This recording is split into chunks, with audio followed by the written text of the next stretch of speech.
नमस्कार मित्रांनो, आज आपण पाहणार आहोत जावास्क्रिप्ट ऑब्जेक्ट, त्याचे कन्सेप्ट आणि इंटरव्ह्यू क्वेश्चन्स. तर आपण स्पेसिफिकली ऑब्जेक्ट हे फक्त जावास्क्रिप्टमध्ये पाहतोय. दुसऱ्या लँग्वेजशी म्हणजे C++, जावा हे अदर ऑब्जेक्ट ओरिएंटेड लँग्वेजेस आहेत, त्याच्याशी कम्पेअर नाही करत. कारण त्याच्यामध्ये जर ऑब्जेक्ट विचार करायला गेलो आपण, तर त्याच्यामध्ये काय आहेत C++, जावामध्ये ऑब्जेक्ट हा काय कन्सिडर केला जातो की इन्स्टन्स ऑफ ए क्लास म्हणजेच काय, एक variable of A class type. पण जावास्क्रिप्टमध्ये तसं नाही आहे. जावास्क्रिप्टमध्ये तुम्ही डायरेक्टली ऑब्जेक्ट तयार करू शकता. तर आपण वन बाय वन जावास्क्रिप्टमध्ये ऑब्जेक्ट म्हणजे काय हे पाहू. ओके, तर जावास्क्रिप्टमध्ये ऑब्जेक्ट म्हणजे काय, object is nothing but a collection of variables and methods into one variable. म्हणजे आपण जावास्क्रिप्टमध्ये एक व्हेरिएबल बनवू शकतो, त्याच्यामध्ये मल्टिपल व्हेरिएबल्स इन्क्लूड करू शकतो आणि मेथड्स पण ॲड करू शकतो.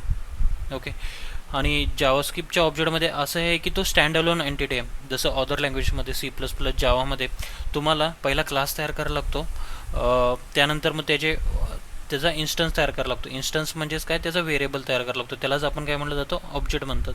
परंतु जावास्क्रिप्टमध्ये तसं नाही, तुम्ही डायरेक्टली तुम्ही ऑब्जेक्ट तयार करू शकता. ओके, इनडायरेक्टली जावास्क्रिप्टमध्ये ऑब्जेक्ट म्हणजेच काय, कलेक्शन ऑफ कीज आणि त्याची व्हॅल्यू म्हणजेच जेसन म्हणतो आपण. जावास्क्रिप्टमध्ये ऑब्जेक्ट म्हणजेच काय, कलेक्शन ऑफ कीज आणि व्हॅल्यू, दुसरं काहीच नाही. म्हणजे फंक्शन जरी घेतलं किंवा मेथड जरी घेतलं तर ते फंक्शनचं नाव ॲज अ की आणि व्हॅल्यू म्हणजे त्याचं फंक्शन. ओके, त्यामुळे जावास्क्रिप्टमध्ये आपण म्हणतो की collection of keys and value म्हणजेच ऑब्जेक्ट. जावास्क्रिप्टच्या ऑब्जेक्टमध्ये आपण डायनॅमिक प्रॉपर्टीज ॲड करू शकतो. जसं की परंतु जर C++ आणि जावाकडे बघितलं आपण तर डायनॅमिक प्रॉपर्टीज ॲड करू नाही शकत. हे आपण पुढे जाऊन बघणार आहोत स्टेप बाय स्टेप. ओके, तर हे जावास्क्रिप्टचे ऑब्जेक्ट्स काय असतं ते बघितलं आपण. आता ऑब्जेक्ट्स बनवण्याचे डिफरंट वेज आहेत. जसं C++ आणि जावामध्ये एकच वे आहे, त्याचा पहिला क्लास तयार केला जातो, नंतर त्याचा व्हेरिएबल बनवला जातो. पण जावास्क्रिप्टमध्ये तसं नाही आहे. त्याच्यामध्ये आपण 5 प्रकारे आपण ऑब्जेक्ट बनवू शकतो, त्यात आपण पाहू. ओके, फर्स्ट वे आहे की युजिंग कर्ली ब्रेसेस. म्हणजेच काय, एक व्हेरिएबल घ्यायचा वॅर एम्प्लॉई. आपण ह्या पूर्ण व्हिडिओमध्ये आपण एम्प्लॉईचा डेटा बघणार आहे आणि मॅनेजरचा डेटा बघणार आहे. तर ह्या केसमध्ये आपण काय बघितलं की एक व्हेरिएबल बनवला आहे वॅर एम्प्लॉई आणि त्याला काय केलं, हे जेसन असाइन केलं. जेसन म्हणजेच काय, की आणि व्हॅल्यूज. ओके, आणि त्याच्यात व्हेरिएबल काय, इंटरनली एम्प्लॉईमध्ये कुठला व्हेरिएबल आहे, नेम, त्याचं नाव काय, जॉन, आय डी काय 1, सॅलरी ही आहे, आणि डिस्प्ले केल्यानंतर काय, एक फंक्शन असाइन केलं आहे. म्हणजेच काय, आता हे जावास्क्रिप्ट ऑब्जेक्ट म्हणजेच आपण काय म्हणू शकतो, नंबर ऑफ व्हेरिएबल्स आणि फंक्शन्सचं कलेक्शन म्हणजेच काय, ऑब्जेक्ट इन अ जावास्क्रिप्ट. आणि अजून एक म्हणलं जातं होतं की इथं collection of keys and value. म्हणजेच काय, ही ह्याची की झाली आणि ही त्याची व्हॅल्यू झाली, ही की झाली आणि ही त्याची व्हॅल्यू झाली, सॅलरी आणि त्याची व्हॅल्यू, डिस्प्ले ही त्याची व्हॅल्यू. म्हणजेच काय, एक फंक्शन जे की एक्झिक्यूट होतं. ओके, त्यानंतर डिस्प्ले फंक्शनमध्ये काय केलं, एक ॲनोनिमस फंक्शन त्याला असाइन केलं. आपण प्रिव्हियसली व्हिडिओमध्ये बघू शकतो की त्यामध्ये नंबर ऑफ वेज आपण कसं फंक्शन तयार करू शकतो. ज्या फंक्शनला नाव नसतं त्याला आपण काय म्हणतो, ॲनोनिमस फंक्शन. त्या ॲनोनिमस फंक्शन कशाला असाइन केलं, डिस्प्लेला असाइन केलं.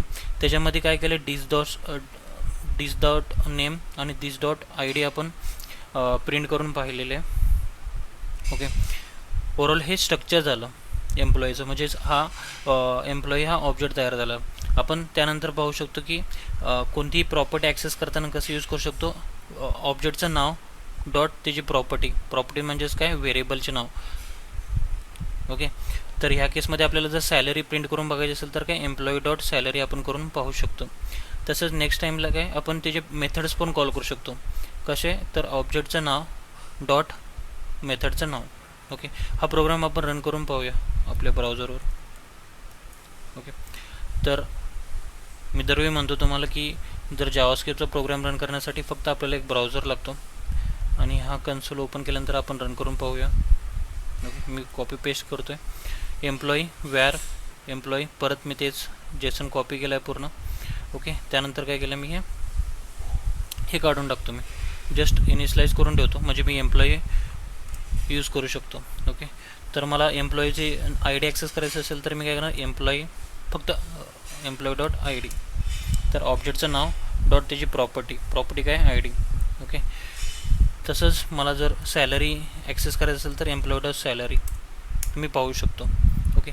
तसं मला मेथड्स कॉल करायचे आहेत एम्प्लॉईच्या मधले, तर मी काय करणार, एम्प्लॉई ऑब्जेक्टचं नाव डॉट मेथडचं नाव डॉट डिस्प्ले. तर काय झालं, नेम जॉन आणि एम्प्लॉई आय डी 1, म्हणजेच काय, हा जॉन आणि हा एम्प्लॉई आय डी 1. तर इथं डिस्प्ले फंक्शनमध्ये काय केलेलं आहे, दिस डॉट नेम आणि दिस डॉट आय डी यूज केलेलं आहे. म्हणजेच काय, इथं नेम का लिहिलं नाही, कारण नेम मी फक्त नेम लिहिलं असतं किंवा फक्त आय डी लिहिली असेल तर हा आय डी आणि हा नेम नाही उचलला असतं त्यानं. ग्लोबल लेवलला जे काही नेम आहे आणि आय डी डिक्लेअर आहे ती उचलली असते त्यानं. परंतु जेव्हा आपण दिस यूज करतो, म्हणजेच काय, हा एम्प्लॉई जेव्हा ऑब्जेक्ट ह्या डिस्प्लेला कॉल करेल तेव्हा हा दिस रिप्लेस होतो त्या एम्प्लॉईच्या ऑब्जेक्टने. म्हणजेच काय, एम्प्लॉई डॉट, आता ह्यामध्ये आपण सपोज इथे एम्प्लॉई डॉट डिस्प्ले कॉल केला आहे, म्हणजेच काय, ह्या एम्प्लॉई दिसला रिप्लेस करतो आणि काय होतं, एम्प्लॉई डॉट नेम काय आहे, जॉन. त्यानंतर काय, एम्प्लॉई डॉट आय डी म्हणजे काय, इथं 1 आहे, त्यामुळे काय दिसलं तुम्हाला, एम्प्लॉई आय डी 1 दिसलं. हे सगळे दिसच्या रिलेटेड आहेत. ओके. हा झाला first way to create an object. Second way बघू आपण, ह्याला काय म्हटलं जातं, using curly braces. Second way असा आहे की फंक्शन कन्स्ट्रक्टर. आता प्रिव्हियसली आपल्याला काय करायला लागत होतं की जर मी एक ऑब्जेक्ट बनवला हा, ओके, परत मला दुसरा ऑब्जेक्ट एम्प्लॉई 1 झाला हा सपोज, आणि एम्प्लॉई 2 बनवायचा असेल तर मला परत हा कॉपी करून मला एम्प्लॉई 2 बनवावा लागतो. परत सपोज जॉनच्या जागी मी समथिंग ABC करतो. ओके. आय डी 2 करतो, त्याला 6000 करतो. ओके. तर मी असं प्रिंट केलं आणि नंतर मी एम्प्लॉई 2 डॉट डिस्प्ले कॉल केला तर काय दिसेल मला, ABC आणि त्याचा आय डी दिसेल. ओके. तर मला प्रत्येक वेळी हे कॉपी पेस्ट करावं लागतं किंवा प्रत्येक वेळी मला रिपीटेड कोड लिहावा लागतो. तर मला जसं आपण C++ जावामध्ये बघू, तिथं काय केलं जातं, आपण क्लास तयार करतो आणि क्लास नंतर आपण काय करतो, प्रत्येक वेळी त्याचा ऑब्जेक्ट बनवतो. ओके. पण ह्या केसमध्ये पण आपण तसं त्या पद्धतीनं वे फाइंड आउट करू शकतो. तर ह्यासाठी आपल्याला काय करावं लागेल, दुसरा वे फाइंड आउट करावं लागतो. एक फंक्शन बनवायचं, त्याचं नाव असेल एम्प्लॉई. ओके. त्याच्यामध्ये तुम्ही 3 पॅरामीटर, आता जसं मी मागच्या एक्झाम्पलमध्ये घेतलं की नेम, आय डी आणि सॅलरी, तसं मी ह्या एक्झाम्पलमध्ये घेतले आय डी, नेम आणि सॅलरी. ओके. ते प्रत्येक व्हेरिएबल ह्या दिसमध्ये स्टोअर करून घ्यायचं. दिस डॉट आय डी स्टोअर करून घ्यायचं, दिस डॉट नेम स्टोअर करून घ्यायचं, दिस डॉट सॅलरी स्टोअर करून घ्यायची, आणि दिस डॉट डिस्प्लेमध्ये एक ॲनॉनिमस फंक्शन जे आपण प्रिव्हियसली लिहिलं होतं तेच कॉपी पेस्ट केलं तरी चालेल. ओके. तर ह्याचा फायदा काय होतो, सपोज मी हा कॉपी पेस्ट केला कोड, ओके, आणि इथं रन केला, तर मी कितीही व्हेरिएबल बनवू शकतो, म्हणजे ऑब्जेक्ट बनवू शकतो. E1 equal to new employee 1 ABC salary 5000. Okay. तर E1 प्रिंट करायला गेलं तर काय भेटेल, मला पूर्ण डेटा भेटेल. E1 डॉट डिस्प्ले केलं तरी मला काय भेटेल, पूर्ण त्याचे मेथड्स मी ॲक्सेस करू शकतो, सेम लाईक प्रिव्हियसली. परत मला दुसरा ऑब्जेक्ट बनवायचा असेल तर मला पूर्ण परत हा कॉपी पेस्ट नाही करायचा, मला काय करायचं, फक्त त्याचा दुसरा ऑब्जेक्ट बनवायचा असेल तर मी काय करणार, var E2 equal to new employee, त्यानंतर आय डी 2 PQR आणि 4000 त्याची सॅलरी. E2 डॉट डिस्प्ले केल्यानंतर काय भेटेल, मला परत सगळी इन्फॉर्मेशन भेटेल, किंवा E2ला प्रिंट केल्यानंतर काय भेटेल, मला त्याच्या रिलेटेड सगळा डेटा भेटेल इथं. म्हणजेच काय, याचा यूज कशासाठी होतो की तुम्ही एकदा फंक्शन तयार करून ठेवलं, जसं मी लास्ट टाइम म्हणलो होते, एकदा फंक्शन तयार केलं त्याला रियूज करायसाठी, त्यासाठीच फंक्शन रियूज होतं. पण ह्याच्यामध्ये नवीन काय की आपण दिस वापरलेले आहेत. हे दिस स्टेटमेंट्स ते मी तुम्हाला 1 बाय 1 एक्सप्लेन करतो. जेव्हा पण तुम्ही सपोज फक्त ह्याच्यावर कॉन्सन्ट्रेट करा, लाईनवर तुम्ही जेव्हा ऑब्जेक्ट बनवता var E1 equal to new employee, तो एक मेमरी अलोकेट होतं. ओके. ते मेमरी अलोकेट होताना आपण काय पास केले, 3 व्हॅल्यू पास केलेत. ओके. तर 3 व्हॅल्यू काय, 1 आय डीमध्ये स्टोअर होईल, ABC नेममध्ये स्टोअर होईल, सॅलरी मध्ये 5000 स्टोअर होईल. ओके. त्यानंतर जेव्हा मेमरी अलोकेट होते, जेव्हा तुम्ही न्यू वापरता तेव्हाच त्या जागी त्या मेमरी ॲड्रेस सपोज 1000 असेल तर 1000.id तुम्ही जे काही 1 पास केलेला आहे तो स्टोअर होईल, त्याचं नाव असेल ID. ओके. त्यानंतर तुम्ही ABC पास केला आहे तो कशामध्ये जाईल, दिस डॉट नेम, म्हणजे ते मेमरी सपोज 1000.name काय जाईल, तुमचं ABC जाईल. त्यानंतर सॅलरी जी पास केली ती कशात जाईल, तुमची दिस डॉट सॅलरीमध्ये जाईल. म्हणजे जी काय नवीन मेमरी अलोकेट होईल त्या मेमरीला आपण नाव पण दिले आहेत ID नेम अँड सॅलरी त्याच्यामध्ये सबसेक्शनमध्ये, आणि त्याच्यामध्ये आपण ते व्हॅल्यू स्टोअर करून घेतल्या कारण नंतर आपल्याला रियूज करायच्या होत्या गोष्टी. त्यानंतर त्या मेमरीमध्ये अजून एक मेमरी तयार झाली कशासाठी, डिस्प्ले सेक्शनसाठी, जी की फंक्शन असेल आणि त्याच्यामध्ये आपण काय केले, काही ऑपरेशन परफॉर्म केलं. त्यामुळे जेव्हा पण हा स्टेटमेंट एक्झिक्यूट होईल त्यावेळी एक नवीन मेमरी अलोकेट होईल, ह्या सगळा डेटा इनिशियलाइज होईल बाय युजिंग दिस कन्स्ट्रक्टर. आपण याला कन्स्ट्रक्टर पण म्हणू शकतो, C++ जावामध्ये आपण त्याला कन्स्ट्रक्टर्स म्हणतो. आणि त्यानंतर काय होईल, ह्या सगळ्या मेमरी अलोकेट होऊन सगळ्या व्हॅल्यू त्याला स्टोअर होऊन E1मध्ये स्टोअर होतील. त्यामुळे आपल्याला जेव्हा पण E1 प्रिंट करेल त्यावेळी सगळा हा डेटा भेटेल तुम्हाला, ID नेम सॅलरी. आणि डिस्प्लेसाठी पण मेमरी अलोकेट झाल्यामुळे डिस्प्ले पण तुम्हाला काय भेटेल, एक प्रॉपर्टी तयार झालेली दिसेल. जेव्हा तुम्ही ते दिस नाही वापरणार त्यावेळी काय होईल, ती मेमरी अलोकेट होणार नाही for that particular object. Okay. This का गरज आहे कळालं ना, कारण तुम्हाला पर्टिक्युलर त्या ऑब्जेक्टमध्ये जाऊन तुम्हाला त्याची मेमरी अलोकेट करायसाठी दिस वापरा. ओके. हा सेक्शन कळाला. तर हा कशासाठी, रियूज करण्यासाठीचा सेक्शन, म्हणजे तुम्ही एकदा तयार केलं की परत परत वापरू शकता. थर्ड वे,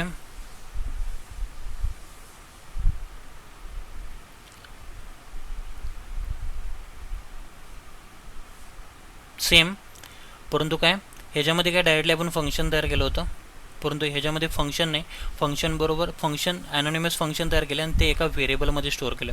सेम जसं आपण फंक्शन मल्टिपल वेजने तयार करू शकतो तसंच हा एक वे आहे की आपण डायरेक्टली फंक्शन आणि फंक्शनचं नाव देतो, परंतु सेकंड स्टेपमध्ये काय केलं, आपण एका व्हेरिएबलमध्ये ते ॲनोनिमस फंक्शन असाइन करून ठेवले. म्हणून ह्याला काय म्हटलं जातं, using function constructor with a variable. म्हणजे जे काही फंक्शन कन्स्ट्रक्टर यूज करायचं आहे आणि ते एका व्हेरिएबलमध्ये तुम्ही स्टोअर करून त्याला रियूज करू शकता. तसंच मी आता कॉमन हे कॉपी करून टाकलं आणि कन्सोलमध्ये सपोज हे पेस्ट केलं मी, तर काय होईल, माझा एम्प्लॉई हा फंक्शन तयार होईल. जसं मी लास्टच्या function number of ways to create a फंक्शनच्या व्हिडिओमध्ये सांगितले की प्रिवियस वे जसं नॉर्मल फंक्शन यूजिंग करू शकतो आणि ॲनोनिमस फंक्शन हा सेकंड वे आहे, त्या पद्धतीनं पण हे केलेलं आहे. सेम ॲनोनिमस फंक्शन यूज केलेलं आहे, ह्याच्यामध्ये 3 पॅरामीटर यूज केलेले आहेत, ID नेम अँड सॅलरी. ह्याच्यामध्ये पण सेमच कोड हा सेमच आहे, फक्त हे वरचं चेंज झालेलं आहे. त्याला आपण जेव्हा इंटरव्ह्यू काही विचारले की number of ways to create an object, हा पण एक वे सांगू शकता तुम्ही. त्यानंतर काय दिस ID मध्ये ID स्टोअर केले, दिस डॉट नेममध्ये नेम स्टोअर केलेलं आहे, सॅलरी पण स्टोअर केलं आणि ह्या सगळ्या गोष्टी. परत आता मी नवीन एक ऑब्जेक्ट बनवतो, E3 equal to new employee 3 name, त्यानंतर 6000 सॅलरी. E3 जर प्रिंट करून बघितलं तर काय भेटेल तुम्हाला, ID नेम आणि सॅलरी. ओके. म्हणजे असं पण ही यूज करू शकता तुम्ही जर यूज करायचं असेल तर. सेम लाईक सेकंड वे, फक्त याच्यामध्ये काय केलं, ॲनोनिमस फंक्शन यूज केले आणि ते एका व्हेरिएबलमध्ये स्टोअर केलं. ओके. फोर्थ वे कसं आहे, युजिंग S6 सिंटॅक्स, म्हणजेच युजिंग क्लास कीवर्ड, जसं आपण C++ किंवा जावामध्ये करतो त्या पद्धतीनं. आजकालचे नवीन ब्राउझर तुम्हाला S6 सिंटॅक्स पण सपोर्ट करतात, तर तुम्ही हा रन करून बघू शकता. सपोज मी हा कॉपी पेस्ट केला, फक्त हा मॅनेजरसाठी यूज केला मी. ओके. तर मी सांगतो तुम्हाला काय काय केलं. ह्याच्यामध्ये क्लास घेतला, ह्याच्यामध्ये सेम सिंटॅक्स आहे कशामधलं, आपल्या C++ किंवा जावामध्ये क्लास कीवर्ड वापरायचा. त्यानंतर क्लासचं नाव, म्हणजे ज्याचा ऑब्जेक्ट बनवणार आहे त्याचं क्लासचं नाव. त्यानंतर कन्स्ट्रक्टर यूज केलं. इथं स्पेसिफिकली सांगायला लागतं की कन्स्ट्रक्टर हा यूज होणार आहे इथं, कारण जर तुम्ही नॉर्मल मेथड कॉल करायला गेला, जसं आपण C++ म्हणतो की कन्स्ट्रक्टर कसं असतो, जो क्लासचं नाव असतं तेच फंक्शनचं नाव असतं, त्यालाच आपण काय म्हटलं तर कन्स्ट्रक्टर. परंतु जावास्क्रिप्टमध्ये तसं नाही. तर तुम्हाला कन्स्ट्रक्टर तयार करायचं असेल तर तुम्हाला कन्स्ट्रक्टर कीवर्ड स्पेसिफिकली यूज करावा लागतो. आणि कन्स्ट्रक्टरमध्ये काय पास केलेलं, ID नेम आणि सॅलरी. तर जेव्हा पण जेव्हा तुम्ही न्यू मॅनेजर म्हणाल तेव्हा दिस डॉट ID मध्ये जे काय ID पास केला ते स्टोअर होईल, दिस डॉट नेममध्ये जो काही नेम पास केला तुम्ही ते स्टोअर होईल, आणि दिस डॉट सॅलरीमध्ये जी काही सॅलरी तुम्ही पास केला ती स्टोअर होईल. त्यानंतर एक मेथड बनवलं आहे आपण. ह्याच्यामध्ये बघा जर नॉर्मल जेव्हा पण आपण मेथड बनवतो त्याच्या आधी फंक्शन लिहितो कोणतेही बघा फंक्शन. पण जेव्हा आपण क्लासमध्ये फंक्शन लिहितो क्लासमध्ये ES6 सिंटॅक्स सांगतो तुम्हाला मी. जेव्हा क्लासमध्ये फंक्शन लिहित आहे त्यावेळी तुम्हाला फंक्शन कीवर्ड लिहायची गरज नाही. तो इनडायरेक्टली म्हणतो की जेव्हा तुम्ही हे ब्रॅकेट त्याला डिटेक्ट होतं तेव्हा त्याला कळतं की हा फंक्शनच आहे आणि फंक्शन कीवर्ड तो इंटरनली त्याच्यामध्ये इन्क्लूड करतो. तर तुम्हाला काय करायचं आहे डिस्प्ले फंक्शनचं नाव आणि त्यानंतर तुम्हाला हे सगळं लॉजिक लिहायचं आहे. हे लॉजिक सेमच आहे जसं आपण दरवेळी यूज करतो. Console dot log name print केलं दिस डॉट नेमचं आणि मॅनेजरची ID दिस डॉट ID प्रिंट केलेलं आहे. ओके. आणि ऑब्जेक्ट कसं तयार करायचो सेम जसं आपण ES5मध्ये यूज करायचो की where E1 equal to new employee आणि त्याचा डेटा पास करायचो कन्स्ट्रक्टरला. ह्याला कन्स्ट्रक्टर्स म्हणतात. आणि ह्याच्या पण ह्याला ES6च्या सिंटॅक्सला पण सेमच पास करायचं आहे. फक्त कसं where M1 equal to new manager. हा मॅनेजर आणि हा क्लासचं नाव सेम पाहिजे आणि त्याच्यामध्ये जेवढे काही कन्स्ट्रक्टरचे तुम्ही व्हॅल्यूज घेतलेले आहेत नंबर ऑफ पॅरामीटर्स तेवढे नंबर ऑफ पॅरामीटर्स तुम्हाला इथं पास करावं लागतील. इथं 3 पॅरामीटर घेतले आहेत ID नेम आणि सॅलरी. तसं तुम्हाला इथं ID नेम आणि सॅलरी पास करावं लागेल. सेम आता मी हा कॉपी करून आपण बघू एवढासा कोड. ओके. कॉपी पेस्ट केलं already. Okay which is fine. तर आता हा मॅनेजर व्हेरिएबल तयार झाला का चेक करू आपण. मॅनेजर झालेलं आहे म्हणजे फंक्शन तयार झालेलं आहे. म्हणजे इथं जर तुम्ही चेक करायला गेला तर जेव्हा पण तुम्ही क्लास पण यूज केला तर इनडायरेक्टली तो कशात कन्वर्ट होत असतो फंक्शनमध्ये कन्वर्ट होत असतो. तर ह्याच्यामध्ये तुम्ही व्हेरिएबल्स ऑब्जेक्ट बनवू शकता. M1 equal to new manager. Okay. ह्याच्यावर सजेशन पण देतो की पहिला ID आहे नंतर नेम नंतर सॅलरी. तर ID काय मी सपोज 1 परत ABC सपोज 6000 मी जर पास केलं तर M1 जर प्रिंट करून बघितलं तर ह्या केसमध्ये काय दिसेल तुम्हाला मॅनेजरचा ऑब्जेक्ट दिसेल ID नेम आणि त्याची सॅलरी. ओके. आता जर M1 डॉट डिस्प्ले केल्यावर काय होईल परत काय दिसेल तुम्हाला त्याच्या रिलेटेडमधलं काय डेटा दॅट इज नेम आणि आपण काय प्रिंट केले नेम आणि ID प्रिंट केले. अशा प्रकारे आपण 4th वेनं आपण डिक्लेअर करू शकतो. ओके. हे फर्स्ट वे कोणता की नॉर्मल कर्ली ब्रेसेस. सेकंड वे कोणता की फंक्शन कन्स्ट्रक्टर यूज करायचं आपल्याला. थर्ड वे काय फंक्शन कन्स्ट्रक्टर यूज करायचं पण एका व्हेरिएबलमध्ये स्टोअर करायचं. फोर्थ वे असा आहे की मॅनेजर क्लास ES6चा सिंटॅक्स आहे हा. तर ES6 syntax by using ES6 syntax तुम्हाला डायरेक्टली क्लास कीवर्ड यूज करू शकता तुम्ही. ओके. त्यानंतर आहे फिफ्थ वे आहे की ऑब्जेक्टचा कन्स्ट्रक्टर यूज करू शकता तुम्ही. म्हणजे प्रत्येक लँग्वेजमध्ये एक ऑब्जेक्ट जसं जावामध्ये बघितलं तर ऑब्जेक्ट हा सगळ्यांचा पेरेंट क्लास असो तर तुम्ही त्याचा पण यूज करून तुम्ही काय करू शकता ऑब्जेक्ट बनवू शकता. तसंही जावास्क्रिप्टमध्ये पण सेमच ऑब्जेक्ट नावाचा एक सुपर क्लास असतो सगळ्यांचा. त्याच्यामध्ये काय भेटेल तुम्हाला तर ह्याच्यामध्ये तुम्हाला काय करायचं ॲक्च्युली न्यू ऑब्जेक्ट बनवायचा. ऑब्जेक्टचा कन्स्ट्रक्टर कॉल करायचा आहे. ह्याच्यामध्ये तो ॲक्सेप्ट काय करतो ऑब्जेक्ट ॲक्सेप्ट करतो ॲज अ जेसन. जसं मी म्हटलं की जावास्क्रिप्टचा ऑब्जेक्ट म्हणजेच काय की आणि व्हॅल्यू. जसं आपण फर्स्ट वेला कन्वर्ट केलं ना की आणि व्हॅल्यू मला काय पाहिजेत तर मी ॲज इट इज हे कॉपी करतो. मला दुसरं काय नाही हेच पाहिजे सेम. म्हणजे त्याच्यामध्ये काय पाहिजे नेम ID सॅलरी आणि डिस्प्लेमध्ये त्याचं नाव आणि ID डिस्प्ले झालं पाहिजे. तर मी हे केलं तर काय भेटलं मला हा ऑब्जेक्ट भेटला. सेम फर्स्ट वे सारखं आहे सेम. फक्त तुम्हाला काय करावं लागतं न्यू ऑब्जेक्ट कॉल करावं लागतो. कळलं. सेमच कोड आहे हा. फक्त कॉपी करायचा नाही तिथं जर टाकला तर तुम्हाला तोच पण भेटेल. परंतु इंटरव्ह्यूवरला नवीन ॲन्सर पाहिजे असतात तर तुम्ही काय करू शकता 5 वे सांगू शकता त्याला की बाबा अशा पद्धतीनं आपण ऑब्जेक्ट्स तयार करू शकतो. ओके. हे झालं ऑब्जेक्टच्या रिलेटेड सगळी माहिती. ऑब्जेक्ट म्हणजे काय कशा प्रकारे आपण ऑब्जेक्ट्स बनवू शकतो. ओके. तर त्यानंतर आपण पाहू की इंटरव्ह्यूचे क्वेश्चन्स कोणते कोणते असतात मोस्टली जे विचारतात ते. ओके. तर पहिला इंटरव्ह्यूचा क्वेश्चन असतो की जावास्क्रिप्टमध्ये तुम्ही जसं इंट्रोडक्शनमध्ये बघितलो आपण की इथं सांगितलं होतं की we can add a dynamic properties into the JS object. जसं C++ आणि सपोज हा जरा C++ सारखा वे दिसतो आपल्याला इथं. ओके, जेव्हा आपण क्लास तयार करतो त्याच्यामध्ये डिक्लेअर करतो की ID, नेम आणि सॅलरी. जेव्हा त्याचा ऑब्जेक्ट बनवतो त्याच्यापेक्षा एक्स्ट्रा सपोज मोबाईल नंबर मला ॲड करायचा असेल तर ॲड करू नाही शकत, कारण त्याच्यासाठी मेमरी अलोकेट झालेली नसते. परंतु जावास्क्रिप्टमध्ये तसं नाही, आपण डायनॅमिकली प्रॉपर्टीज त्याच्यामध्ये ॲड करू शकतो. डायनॅमिकली म्हणता आपण रन टाईम्स प्रॉपर्टी ॲड करू शकतो एका ऑब्जेक्टमध्ये. त्याचं आपण उदाहरण बघू आता. सपोज परत मी हा कोड कॉपी केलेला आहे आणि मी हा ऑब्जेक्ट तयार केला, तर मला एम्प्लॉई काय दिसतो, एम्प्लॉईचे 4 प्रॉपर्टी दिसतील, नेम, ID, सॅलरी आणि डिस्प्ले. ह्या 4 प्रॉपर्टी काय आहेत, कारण इथं मी डिफाईन केले आहेत, नेम, ID, सॅलरी आणि डिस्प्ले.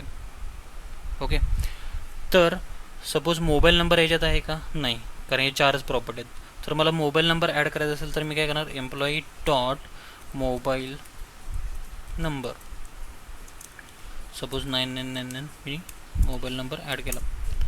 तर मी परत प्रिंट करून बघितला तर काय भेटेल मला, पहिला किती प्रॉपर्टी दिसत होते, 1 2 3 4, आता किती दिसणार आहेत ते पाहू आपण. 1 2 3 4 आणि 5. म्हणजेच ह्याला काय म्हणलं जातं, रन टाईम आपण प्रॉपर्टीज म्हणजेच व्हेरिएबल कशामध्ये ॲड करू शकतो, ऑब्जेक्टमध्ये ॲड करू शकतो.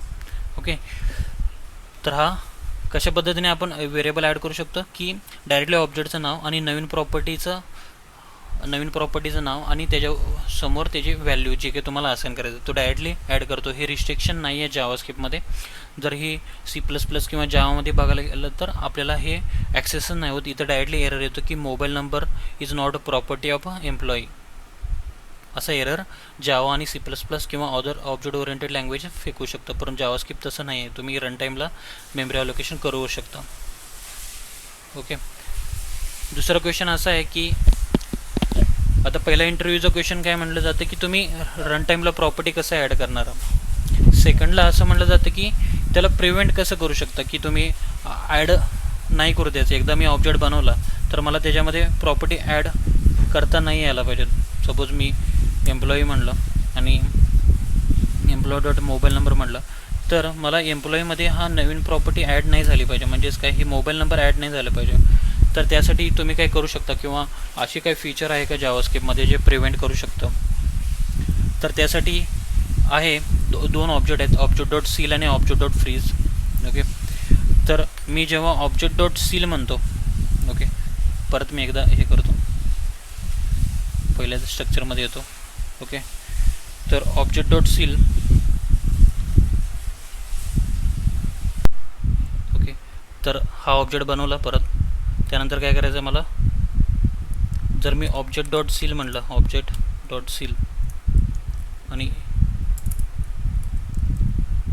काय पास केलं, एम्प्लॉई पास केलं, तर काय झाला, तो सील झालेला ऑब्जेक्ट तुम्हाला इथं देऊन टाकतो.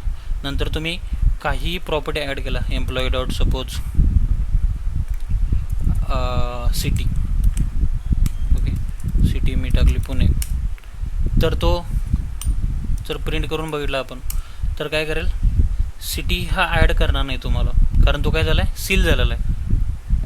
ओके, फ्रीज पण तसंच करतं. सपोज मी एम्प्लॉई 1 बनवलं, ओके, आणि एम्प्लॉई 1 मध्ये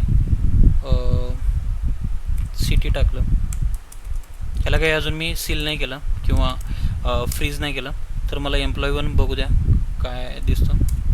तर याच्यामध्ये काय दिसेल तुम्हाला, सिटी ॲड झालेलं दिसेल.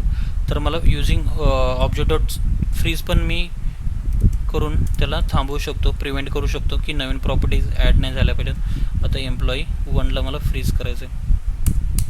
ओके, तर काय झालं, हा फ्रीज पूर्ण त्यामध्ये सिटी ॲड झालेला आहे. आता मला सपोज त्या एम्प्लॉईमध्ये सपोज नवीन ID किंवा नवीन प्रॉपर्टी ॲड केली मी, एम्प्लॉई 1 डॉट सपोज मोबाईल नव्हता त्यामध्ये, मोबाईल इक्वल टू, तर आपण एम्प्लॉई 1 जर बघायला गेलो तर काय भेटेल, सिटी लास्ट टाईम जेव्हा आपण ॲड केलं आणि त्यानंतर फ्रीज केलं त्यानंतर सिटी ॲड झाली होती. त्यानंतर तुम्ही बघायला गेलं तर मोबाईल नंबर मी स्टोअर करायला ट्राय केला परंतु स्टोअर नाही झाला, म्हणजे अलोकेट नाही झाली मेमरी. तर असं तुम्ही काय करू शकता, प्रिव्हेंट करू शकता. पर इंटरव्ह्यूचा क्वेश्चन म्हणजे काय, इंटरव्ह्यूचा क्वेश्चन अजून एक ह्याच्यात येऊ शकतो की डिफरन्स बिटवीन सील आणि फ्रीज, ऑब्जेक्ट डॉट सील आणि ऑब्जेक्ट डॉट फ्रीज. तर या दोन्हीमध्ये डिफरन्स काय की एम्प्लॉईला आपण काय केलं होतं, सील केलं होतं. हो, आपण इथं बघू शकतो एम्प्लॉईला सील केलं होतं एम्प्लॉई ऑब्जेक्टला, आणि एम्प्लॉई वनला आपण काय केलं, फ्रीज केलं. ओके, तर परत अजून एकदा आपण काय करू, एम्प्लॉईमध्ये काय स्टोअर आहे आणि एम्प्लॉई वनमध्ये काय स्टोअर आहे बघू. ओके, हे स्टोअर आहे सगळं. ओके, तर मी जेव्हा सील करतो ऑब्जेक्ट कोणताही आणि मी कुठलाही त्यातला व्हेरिएबल चेंज करतो, सपोज नेम किंवा सॅलरी, नंतर इन्क्रीमेंट झाली सपोज सॅलरी 8000. ओके, आणि मी जर एम्प्लॉई परत चेक केला तर काय, तर नेम, आय डी, सॅलरी इथं चेंज झाली. म्हणजे जेव्हा तुम्ही सील करता तुम्ही त्या प्रिव्हियसली जे काही व्हेरिएबलची व्हॅल्यू ते तुम्ही चेंज करू शकता. सील म्हणजे फक्त काय करतो, प्रिव्हेंट, नवीन प्रॉपर्टी ॲड करण्यासाठी प्रिव्हेंट करतो, परंतु जो एक्झिस्टिंग प्रॉपर्टी त्याला आपण चेंज करू शकतो. ओके, पर एम्प्लॉई वन बघू, जो की आपण काय केलं, फ्रीज केलं. एम्प्लॉई वनमध्ये ह्या व्हॅल्यूज आहेत. ओके, आणि एम्प्लॉई वन आपण काय करू, एम्प्लॉई वन डॉट सॅलरी करू 9999. ओके, आणि परत एम्प्लॉई वनला बघू, तर फ्रीज केलेला ऑब्जेक्ट काय दिसतं तुम्हाला की सॅलरी ही चेंज झाली नाही. म्हणजे फ्रीज म्हणजे फ्रीज, त्याच्यामध्ये काहीही चेंज होणार नाही. एकदा तुम्ही ऑब्जेक्ट फ्रीज केला तर त्यातल्या व्हॅल्यू पण नाही चेंज करू शकत आणि नवीन प्रॉपर्टी पण ॲड नाही करू शकत. डिफरन्स काय आला सील आणि फ्रीजमध्ये. सील काय करतं, दोन्ही एकच काम करतं की नवीन प्रॉपर्टी ॲड नाही करू देत, प्रिव्हेंट करतं. परंतु सीलमध्ये काय की तुम्ही जर एखादा ऑब्जेक्ट सील केला तर तुम्ही त्या ज्या एक्झिस्टिंग प्रॉपर्टी आहेत त्याचे व्हॅल्यू चेंज करू शकता, परंतु फ्रीजमध्ये काय तुम्ही एक्झिस्टिंग व्हॅल्यूज पण चेंज नाही करू शकत. ओके, थर्ड इंटरव्ह्यू क्वेश्चन आहे की how we can create a perfect copy of an object. Most of the time काय होतं, आपण सपोज हा ऑब्जेक्ट बनवला आहे एम्प्लॉई,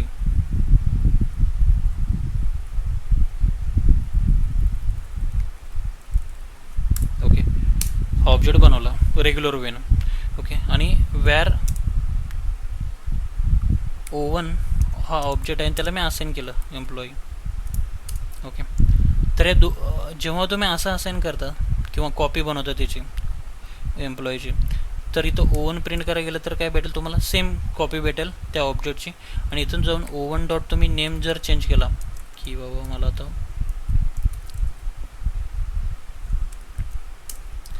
आणि तुम्ही O1 प्रिंट करून बघायला गेलं तर तुम्हाला काय दिसेल, नेम चेंज झालेलं दिसेल.